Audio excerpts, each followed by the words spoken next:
Hello traders, मैं रौनक कुमार स्वागत करता हूं आप सभी का आपके अपने चैनल फर्स्ट डीमेट में। फ्रेंड्स, आज की वीडियो में हम जानेंगे बुलिश वेज पैटर्न को किस तरीके से ट्रेड किया जाता है, कैसे आप एक अपना एंट्री, स्टॉप लॉस और टारगेट लगा करके बुलिश वेज पैटर्न को ट्रेड कर सकते हैं। तो चलिए सेटअप देखते हैं, स्क्रीन पे समझते हैं। चलिए फ्रेंड्स, स्टार्ट करते हैं। तो आज का जो हमारा टॉपिक है बुलिश वेज पैटर्न, तो इसे हम समझते हैं कि ये जो चार्ट पैटर्न होता है बुलिश वेज पैटर्न, ये किस प्रकार का पैटर्न होता है। और पहले मैं बता दूं कि गाइस, ये जो पैटर्न है बुलिश वेज पैटर्न, ये बेसिकली आपका अप ट्रेंड की कॉन्टिन्यूएशन में बनता है। डाउन ट्रेंड के एंड पे ये पैटर्न्स नहीं बनेंगे। जब मार्केट ऑलरेडी अप ट्रेंड के कॉन्टिन्यूएशन में होगा तब ये पैटर्न बनता है। एक ट्राइंगल पैटर्न की तरह दिखता है, लेकिन ये इनकम्प्लीटेड ट्राइंगल होता है, इसलिए हम इसे जो है वो वेज पैटर्न के नाम से जानते हैं। तो बुलिश वेज पैटर्न है ये। तो चलिए पहले हम इसका जो थ्योरिकली जो मेथड है इसको ट्रेड करने का, पहले हम उसे समझ लेते हैं। उसके बाद हम चार्ट में भी जाकर के देखेंगे कि वहां पे किस तरीके से आपको इसे आइडेंटिफाई करना है। तो bullish wedge pattern. So guys, देखिए पहले मैं इस पैटर्न के बारे में बता देता हूँ कि ये पैटर्न जो है वो दिखता कैसा है। तो देखिए, ये आपका एक ट्राइंगुलर शेप का ये पैटर्न होगा। लाइक ये आप देख रहे हैं यहाँ पर पे एक ट्राइंगुलर शेप मैंने यहाँ पर पे ये क्रिएट किया है। तो ये पहले शेप को हम समझ लेते हैं। शेप को ये हम बोलते हैं वेज। वेज का मतलब होता है कि इनकम्प्लीटेड ट्राइंगल। अगर देखिए ये आगे का अगर ये पोर्शन अगर ये मीट कर गया, ठीक है, अगर ये मीट हो गया तो ये सिमेट्रिकल ट्राइंगल के अंदर में आ जाता है ये। लेकिन अगर मार्केट कंसोलिडेट कर रहा है और कंसोलिडेट करते हुए ये पहले ही इसको अगर ब्रेक कर देता है तो ऐसे पैटर्न को हम वेज पैटर्न बोलते हैं, जिसमें हमारा ऊपर का जो ये लाइन है जो ऊपर से नीचे की तरफ में आ रहा है इसे हम रेजिस्टेंस लाइन, और जो लाइन नीचे से ऊपर की तरफ में जा रहा है इसे हम सपोर्ट लाइन बोलते हैं। तो यहाँ पे समझते हैं गाइस कि किस तरीके से मार्केट के अंदर में आपको ये जो पैटर्न है वो दिखेगा। फॉर एग्जाम्पल की प्राइस जो है वो कुछ इस तरीके से मूव करता हुआ ऊपर की साइड गया, ठीक है, ऊपर की साइड गया। और उसके बाद ये जो प्राइस है वो इस जोन के अंदर में कंसोलिडेट करने लगा, यानी कि साइडवेज हो गया, रेंजिंग यहाँ पर पे हो जाता है। ठीक है। तो धीरे धीरे क्या रहता है कि देखिए, पहले समझने की कोशिश करिए कि देखिए जब ये पैटर्न जब क्रिएट होता है तब ये काफी ज्यादा, इसका जो गैप का जो एरिया है काफी ज्यादा रहता है। धीरे धीरे ये कंसोलिडेट करता हुआ ये इसके अंदर में सिकुड़ता जाता है, ठीक है, एक्सपेंड होने के लिए सिकुड़ता जाता है। तो ब्रेकआउट के चांसेस यहाँ पर पे बनते हैं।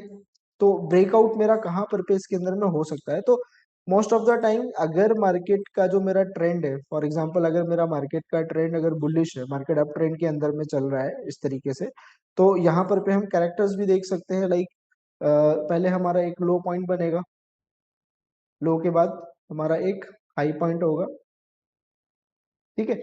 जो अप ट्रेंड मार्केट का सीक्वेंस है वो सीक्वेंस मैं आपको यहाँ पे बता रहा हूँ। हाई के बाद यहाँ पर पे हमारा एक हाइयर लो होगा, और ये हाई ब्रेक करने के बाद में यहाँ पर पे हो सकता है आपका यहाँ पे एक हाइयर हाई हो, ठीक है, हाइयर हाई हो। तो मार्केट क्या करेगा कि कंसोलिडेट करेगा, क्योंकि प्राइस जो है वो सडनली ऊपर ऊपर और या नीचे नीचे नहीं चलता है, मार्केट जिगजैग मूवमेंट के अंदर में चलता है। और चार्ट्स पैटर्न्स के अंदर में हमें यही डिफरेंट डिफरेंट चार्ट पैटर्न्स को आइडेंटिफाई करके उसको ट्रेड करना हमें आना चाहिए। क्योंकि देखिए जो पैटर्न्स होती हैं, पैटर्न ट्रेडिंग काफी ज्यादा आपको प्रॉफिटेबल बना सकती हैं, बिकॉज इसके अंदर में जब ब्रेकआउट आता है तभी हम यहाँ पर ट्रेड करते हैं, ठीक है। सो प्राइस अगर मान लीजिए यहाँ से ऊपर की तरफ में अगर ये आता है और यहाँ पर मुझे ब्रेकआउट देता है, देखिए ब्रेकआउट पैटर्न के अंदर मुझे नीचे की तरफ में भी हो सकता है, अदरवाइज ऊपर की तरफ में भी हो सकता है। ब्रेकआउट कहीं पे भी हो हमें ट्रेड मिलना ही है। अगर नीचे की तरफ में ब्रेक किया तो हमारा ये जो ट्रेंड लाइन है और ये जो सपोर्ट लाइन है ये दोनों ही ब्रेक करेगा, जहां पर पे हम अपना एक सेल का ट्रेड हम यहाँ पर प्लान कर सकते हैं। लेकिन अगर मार्केट ऑलरेडी आपका अप ट्रेंड के अंदर में चल रहा है तो उसकी पॉसिबिलिटीज जो रहती है वो ऊपर की तरफ में ब्रेकआउट करने की ज्यादा बनती है। तो यहाँ पर पे हम किस टाइप के ब्रेकआउट कैंडल्स को देखेंगे, तो जितना भी हमने अभी तक पास्ट में जो भी वीडियोस हमने डाला चार्ट पैटर्न के अकॉर्डिंगली, आगे और भी मैं वीडियोस डालूंगा। अभी तो फिलहाल आप लोगों को मैं यहाँ पर पे बुलिश पैटर्न्स के बारे में बता रहा हूँ, बेरिश पैटर्न्स के बारे में भी बताऊंगा, यूनिवर्सल पैटर्न्स के बारे में भी बताऊंगा। बहुत सारे पैटर्न्स है जो सभी वन बाय वन करके मैं कवर करूंगा आप लोगों के लिए। सो ये देखिए, जब भी ब्रेकआउट होगा तो यहाँ पर पे आपको एक अच्छा हेल्दी ब्रेकआउट कैंडल मिलेगा, ठीक है। यहाँ पर पे आपको एक अच्छा हेल्दी ब्रेकआउट कैंडल मिलेगा। ग्रीन कलर का कैंडल होना चाहिए। जब भी मार्केट वापस जब बुलिश होता है तब आपका एक ग्रीन कलर का जो कैंडल है वो फॉर्म होता है। तो स्ट्रक्चर को भी हम ध्यान देंगे, यानी कि हायर हाई के बाद में मार्केट वापस करेक्शन करता हुआ ट्रेंड लाइन तक आता है और वहां से फिर ये एक ब्रेकआउट देता है। तो ये जो मेरा पार्ट है, ये पार्ट मेरा ब्रेकआउट कैंडल है, यानी कि इसी कैंडल को मैं ब्रेकआउट कह रहा हूँ। ये मेरा एक ब्रेकआउट है, यानी कि अगेन मार्केट जो है वो एक इम्पल्सिव मूव के लिए रेडी है। पहले एक इम्पल्स आया, उसके बाद करेक्शन हुआ, उसके बाद फिर से एक इम्पल्सिव मूव के लिए जो है वो मार्केट यहाँ पर पे रेडी मुझे दिख रहा है। तो कैंडल के हाई पे क्या करने का है, बाय करना है। यहाँ पे मैं इसको मेंशन कर देता हूँ, कैंडल के हाई पे हम इसे बाय करेंगे और उसी ब्रेकआउट कैंडल के लो पे हम, या फिर हम अपना ट्रेंड लाइन या सपोर्ट के नीचे में हम अपना जो है वो स्टॉप लॉस लगाएंगे। ये हमारा स्टॉप लॉस हो गया, यहाँ पे मैं मेंशन कर देता हूँ, लाइक ये हमारा स्टॉप लॉस हो गया। नाउ टारगेट क्या होगा, तो टारगेट जो है, अगर मेरा ऊपर की साइड पे, ठीक है, अगर मेरा ऊपर की साइड में ये जोन ब्रेक करने के बाद में अगर कोई रेजिस्टेंस एरिया पड़ रहा है, यहाँ पे मेंशन कर देता हूँ मैं, रेजिस्टेंस, ठीक है। अगर ब्रेकआउट के बाद में नियर बाय अगर मेरा कोई रेजिस्टेंस है, तो मेरा एक्सपेक्टेड हाइयर हाई जो है वो बनने के चांसेस वहां पर पे बढ़ जाते हैं, लाइक, ठीक है। तो ट्रेड के लिए हमें यहाँ पे अपना टारगेट मिल गया, नियरेस्ट जो भी रेजिस्टेंस होगा वहां तक आफ्टर ब्रेकआउट हमें अपनी एंट्री लेनी है और नियरेस्ट रेजिस्टेंस तक हमें अपने ट्रेड को वहां पे प्लान करना है। तो ये जो ट्रेड है, ब्रेकआउट होने के बाद में आपको एक सडनली काफी अच्छा एक इम्पल्सिव मूव देखने को मिलता है। Most of the time guys 10 out of 7 या 8 टाइम्स आप समझ लें कि जब भी ये पैटर्न्स बनते हैं तो अच्छे मूवमेंट्स आपको देता है। आपको वेट करना है, जब भी मार्केट कंसोलिडेट हो रहा हो उस समय में हम वेट करेंगे, पेशेंस रखेंगे थोड़ा, एक प्रॉपर ब्रेकआउट फाइंड आउट करने के बाद ही हम उसके अंदर में एंट्री लेंगे। और एंट्री लेने के बाद आप ये टूल का यूज कर सकते हैं, लॉन्ग पोजीशन, शॉर्ट पोजीशन, जो मैं यहाँ पर पे लगा रहा हूँ। इससे आपको अपना जो ट्रेड का जो सेटअप है उसके अंदर में कितना रिस्क टू रिवार्ड का सेटअप आपका बन रहा है। जैसे कि ये मैं बताऊं तो 1.92 यानी कि 1:2 का ये सेटअप यहाँ पर पे डायग्राम में मैंने बनाया है। तो इसी तरीके से चार्ट के अंदर में भी हम फाइंड आउट कर सकते हैं इस पैटर्न को। काफी इजी है इस पैटर्न को ट्रेड करना, ठीक है। आइडेंटिफाई ये आपको हो जाएगा मार्केट के अंदर में काफी इजिली। तो चलिए अभी चलते हैं मेन चार्ट पे, और मेन चार्ट पे जाकर के हम समझते हैं कि वहां पर पे आपको किस तरीके से इसको ट्रेड करना है। तो मैंने यहाँ पर पे टाटा कंसिस्टेंसी का चार्ट जो है वो ओपन किया है डेली टाइम फ्रेम के अंदर में। तो मैं लेके चलता हूँ आपको यहाँ पर पे चार्ट के अंदर में। तो जैसा कि आप यहाँ पर पे अगर आप देखें, ठीक है, यहाँ पर पे अगर आप देखिए तो प्राइस क्या हुआ है, ऊपर की तरफ में गया है और कुछ इस तरीके से जो है वो यहाँ पे साइडवेज मूव दे रहा है। तो यहाँ पर पे सबसे पहले हम क्या करेंगे, मार्क कर लेंगे एरिया को। तो हम देखते हैं एक ये ट्रेंड लाइन ऊपर से नीचे की तरफ में आ रहा है और एक ट्रेंड लाइन जो है वो आपका यहाँ से यहाँ तक के लिए जा रहा है। कुछ इस टाइप का जो है ये पैटर्न यहाँ पर पे क्रिएट हो रहा है, यानी कि इसके जो डायगोनल्स है अभी ये मिले नहीं है। हो सकता है कि ये जो प्राइस है, ठीक है, अकॉर्डिंग टू थ्योरी गाइस, हो सकता है ये प्राइस जो है कुछ इस तरीके से मूवमेंट करने के बाद में इस पैटर्न के अंदर में इस तरह से कंसोलिडेट करे और फिर ब्रेक होने के बाद में ये जो प्राइस है वापस ऊपर की तरफ में मूव कर जाए। तो ट्रेंड भी आइडेंटिफाई यहाँ पर पे करना जरूरी है कि ट्रेंड बेसिकली यहाँ पर पे कौन सा ट्रेंड जो है वो चल रहा है। तो अगर मैं ट्रेंड की बात करूँ तो यहाँ पर पे जो मेरा ट्रेंड है वो एक बुलिश ट्रेंड है, यानी कि मार्केट अप ट्रेंड के अंदर में है और एक बुलिश पैटर्न यहाँ पर पे क्रिएट हो रहा है। सीक्वेंस की अगर मैं बात करूं तो जैसे कि मैंने अभी बताया कि पहले आपका एक लो पॉइंट आप फाइंड आउट करोगे। जैसे कि यहाँ पर पे हम देख रहे हैं एक लो पॉइंट है, लो पॉइंट के बाद हमारा यहाँ पर पे एक हाई पॉइंट यहाँ पर पे बन रहा है, हाई पॉइंट के बाद में हमारा एक हाइयर लो है यहाँ पर पे, और हाइयर लो के बाद में एक आपका यहाँ पर पे हाइयर हाई है, ठीक है। इतना ही पॉइंट हमारा बना और प्राइस यहाँ पर पे कंसोलिडेट करता हुआ दिख रहा है।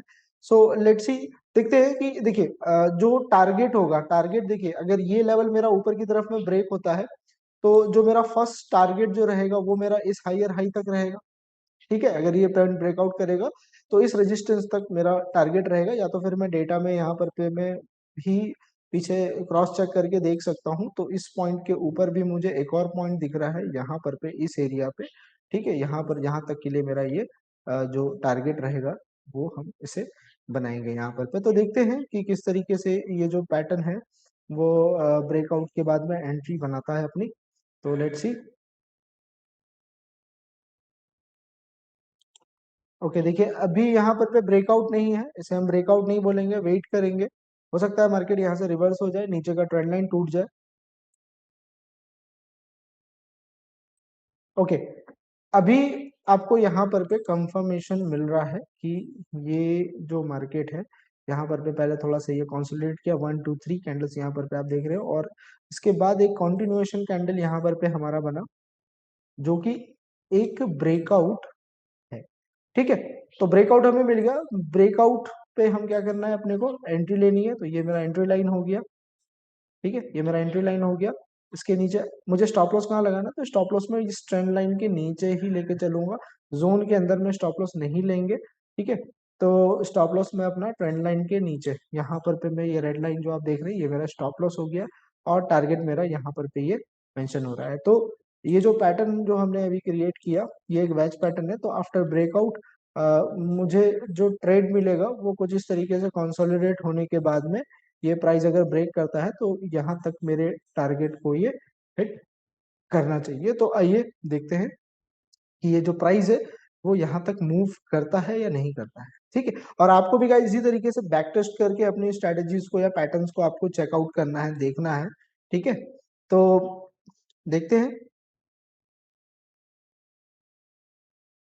ठीक है, अभी एंट्री पे मार्केट एंट्री से ऊपर निकला, और देखा जैसे ही आपने देखा गाइस कि मार्केट यहाँ पे सडनली एक अच्छा मूव दिया, और इमिडिएटली जो है मार्केट ने आपका टारगेट को हिट कर दिया। जब मार्केट देखिए कंसोलिडेट होता है, रेंजिंग मार्केट के अंदर में रहता है, साइडवेज मार्केट रहता है, तो वहां पर पे आप ट्रेड लेकर के काफी दिन तक सफर करते हैं। ठीक है, इसीलिए कंफर्मेशन ट्रेड करना बहुत ज्यादा इंपॉर्टेंट है, जो कि चार्ट पैटर्न के अंदर में हमें देखने को मिलता है। इसके बाद भी अगर आप देखिए, तो टारगेट हिट होने के बाद या रेजिस्टेंस के ऊपर भी मार्केट जो है वो निकलना चाह रहा है, लेकिन ज्यादा सस्टेन नहीं कर पाया यहाँ पर पे। देखते हैं यहाँ से अभी और ये ऊपर जाने की कोशिश करेगा या नीचे आएगा।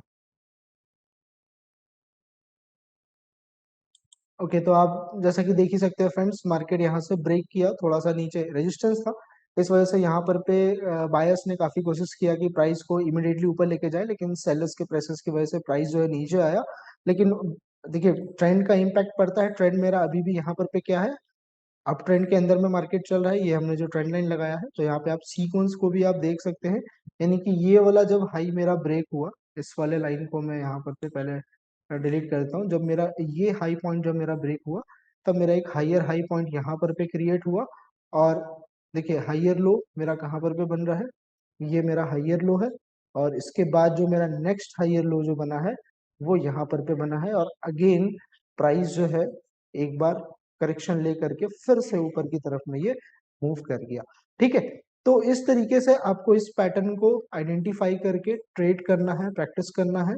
काफी सिंपल है ये पैटर्न्स को आइडेंटिफाई करना, और पैटर्न आइडेंटिफिकेशन अगर आप सीख जाएंगे, तो आपको मार्केट के अंदर में पेशेंस में रह करके ट्रेड करना आ जाएगा।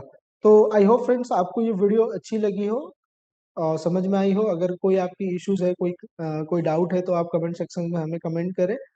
और अगर ये वीडियो आपको अच्छी लगी हो, तो लाइक शेयर सब्सक्राइब करना ना भूलें। बाकी मिलते हैं फ्रेंड्स नेक्स्ट वीडियो में, अगले एक अच्छे टॉपिक के साथ में। Thank you.